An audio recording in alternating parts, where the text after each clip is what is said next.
दोस्तों, आपने ये तो सुना ही होगा कि कई लोगों ने चांद पर जमीन खरीद रखी है, लेकिन क्या आपको पता है कि चांद पर जमीन का रेट क्या है? अगर हम आपको चांद पर जमीन के रेट बता दें तो शायद आपको यकीन नहीं होगा।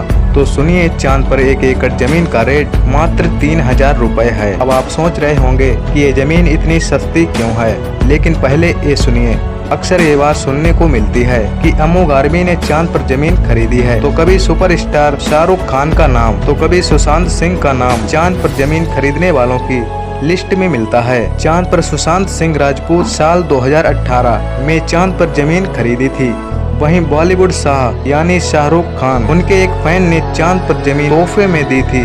lunarregistry.com के अनुसार चांद पर 1 एकड़ जमीन की कीमत करीब 3112.52 पैसे है। कम कीमत होने के कारण लोग भावनाओं में बहकर रजिस्ट्री कराने के बारे में ज्यादा नहीं सोचते। तो अब सवाल यह उठता है कि आखिर चांद की जमीन का मालिक कौन है? आउटर स्पेस अथॉरिटी 1967 के मुताबिक अंतरिक्ष के किसी भी ग्रह या फिर चांद पर किसी भी एक देश का अधिकार नहीं है। चांद पर बेशक किसी भी देश का झंडा लगा हो, लेकिन इसका मालिक कोई नहीं। रिपोर्ट के मुताबिक Luna society international lunar registry एक ऐसी कंपनी है जो चांद पर जमीन बेचने का दावा करती है। इन कंपनियों के द्वारा 2002 में हैदराबाद के राजीव बागड़ी और 2006 में बेंगलुरु के ललित मेहता ने चांद पर प्लॉट खरीदा था। इन लोगों का मानना है कि चांद पर आज नहीं तो कल जीवन तो बसना ही है। सुशांत ने चांद पर जमीन इंटरनेशनल ल्यूनर रजिस्ट्री से खरीदी थी। उनकी ये जमीन चांद के सी ऑफ मस्कोबी में है। लेकिन चांद पर जमीन की बिक्री कानूनी है या गैर कानूनी, इस बारे में इंटरनेशनल संगठनों का मानना है कि कानूनी तौर पर किसी का भी चांद पर मालिकाना अधिकार नहीं है, क्योंकि पृथ्वी से बाहर की दुनिया मानव जात की धरोहर है।